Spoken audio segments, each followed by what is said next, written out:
Welcome back to another episode of 40 Facts About the 40K Universe. I am your host Gershwan, and you are watching OneMindSyndicate. Today we continue talking about Imperial worlds as we get into the moon. If you're new to the channel, subscribe. We post Warhammer 40K content lore videos every single day, and don't forget to hit the little bell notification icon to stay updated. And if you enjoy our content, thank our patrons on Patreon. It's because of them that we can do this, so thank you guys. But with that said, let's get into 40 facts on Luna. The moon, but most commonly referred to as Luna on most Imperial records, is Terra's only natural satellite. Although not the largest natural satellite in the segmentum solar, it is the largest relative to the size of the planet that it orbits. Luna is in synchronous rotation with Terra, always showing the same face, with its near side marked with dark volcanic plains that fill between the bright ancient crustal highlands and prominent impact craters. Once the satellite had been a molten stone wasteland where humans had ventured in their infantile steps away from their birth world. They had built colonies there, testing their skills in the pitiless cold of the void in preparation for future voyages to other planets.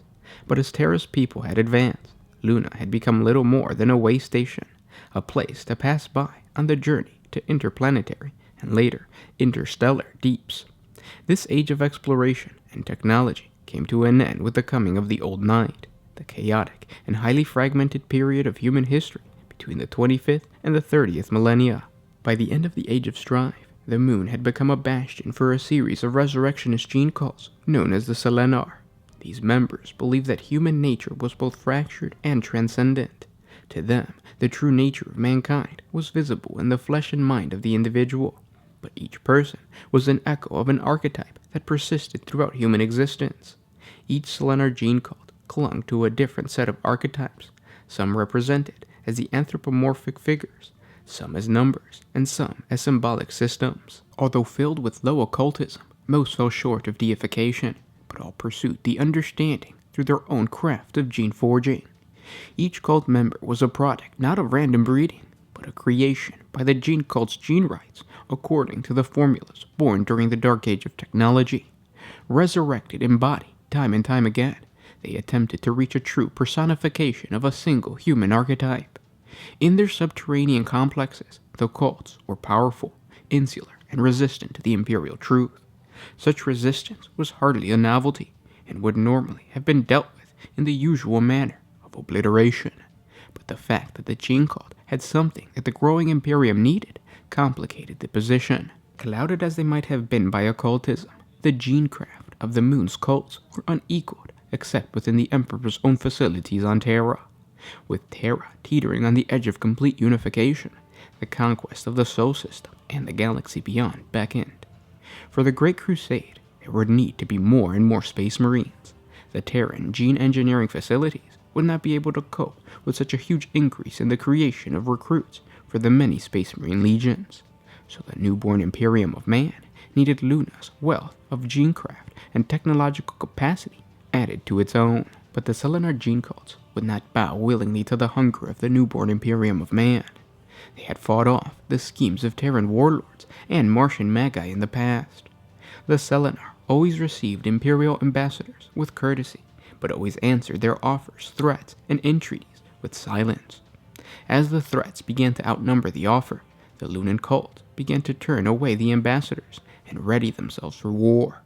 Normally highly factionalized, the possibility of Terran domination overcame all doctrinal disagreements between the Selenar cults. They would resist the Imperium, together and without limit. The final Imperial delegation to be sent to the moon was returned to Terra as a still screaming soup of fused liquefied flesh in the dead shell of their shuttle.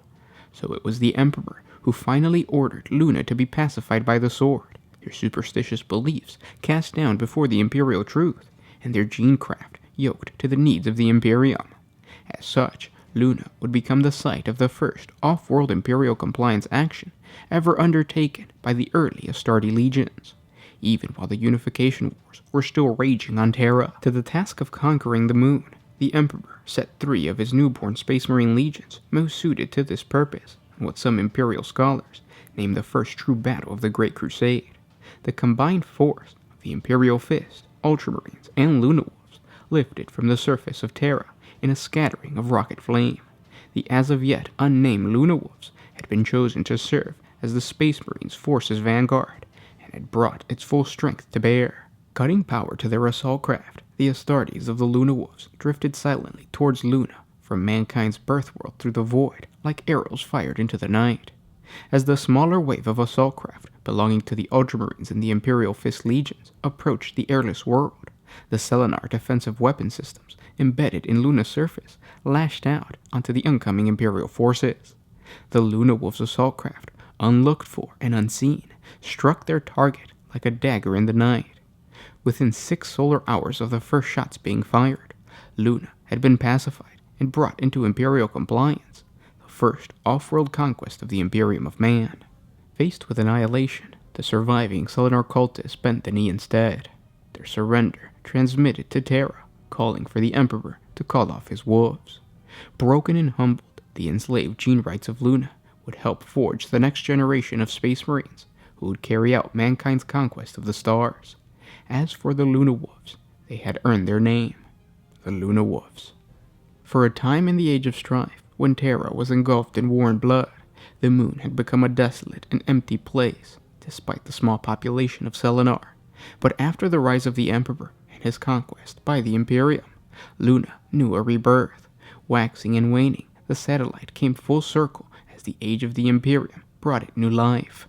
Bisecting the Greystone sphere across its equator lay a man-made valley many kilometers wide. This was known as the Circuit, an artificial canyon that laid open the rock and stone beneath the dusty lunar surface. All along the length of the chasm lay gateways into the moon's interior, vast doors to the honeycomb of space carved by mankind in the heart of Luna. The ancient, dead boulder of the moon became the largest military complex ever built by humans, a vast orbital shipyard for the armada of the Imperium. Thousands of starships, from the smallest shuttles to the largest battle barges, were built and maintained there. And across the face of the far side, there were complex stations for observation of the great void beyond. Fort Luna became the cold stone heart of humankind's great fleets. The satellite was as much of a weapon as it was a safe harbor. Much of the metal mined from the moon's heart, and the rocks from the circuit's excavation, had been employed by the Emperor's most skilled engineers, fashioned into a synthetic ring that girdled the planetoid. A vast gray hoop held batteries of lance cannons and docking bays for more warships. Wherever the light from Luna fell, those who saw it could sleep soundly, knowing that the ceaseless guardians stood in their defense. And beyond it lay the sacred soil of Terra itself.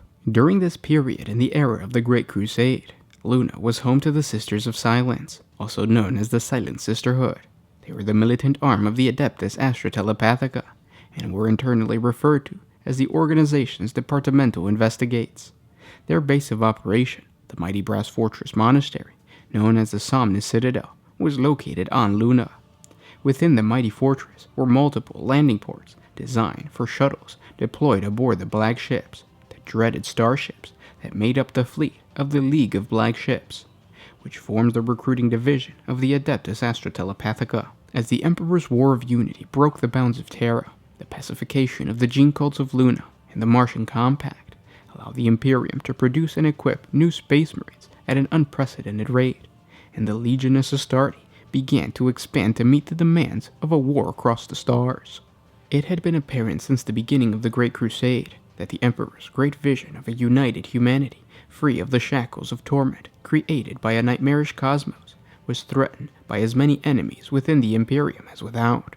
No clearer sign that such a hidden foe could strike at the heart of the Imperium occurred than the so-called accident, the result in the gene seed crisis that was nearly the doom of the Emperor's Children Legion, an act which many have since been attributed to the actions of a secret enemy within. As the gene forges began to implant gene seed organs into recruits of all the legions, a portion of the Emperor's Children Legion's gene seed reserve was dispatched to Luna for establishment. What happened next is not clear.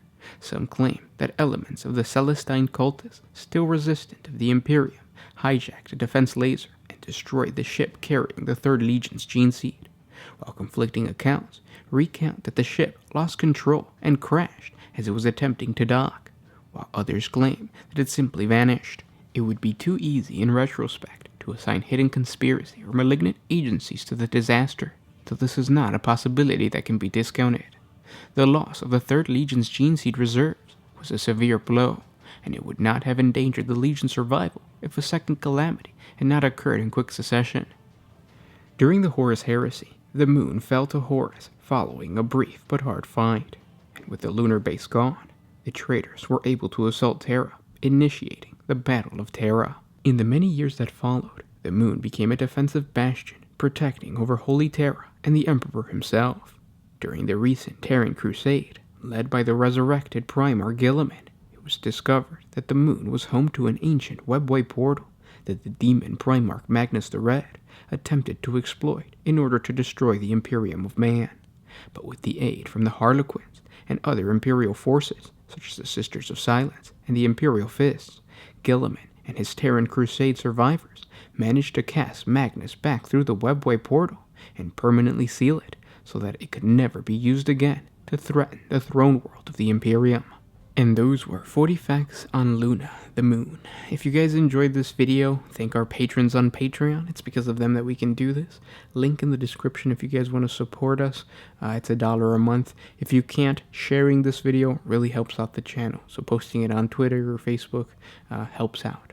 The cool thing about the moon is that you can look at it tonight if you really want to, or if you can, I guess, if there's no clouds, and you can picture a ring of defensive lasers around the entire moon protecting Terra. Of course, that would be in the future, but you can still look at it now. If you guys have any suggestions for any other Imperial worlds, please comment down below. Any questions, comment down below. We'll try to create a video for you guys. And don't, if you guys notice, there are like little display cards during the video that connect this video to like different topics. So we talked about Guilliman, we talked about the webway portal on the moon. Just click on those, and we've already done videos explaining more in depth on what exactly the battle on the moon looked like. So there's that. But with that said, I'll talk to you tomorrow. This was Gershwan with OneMindSyndicate signing out.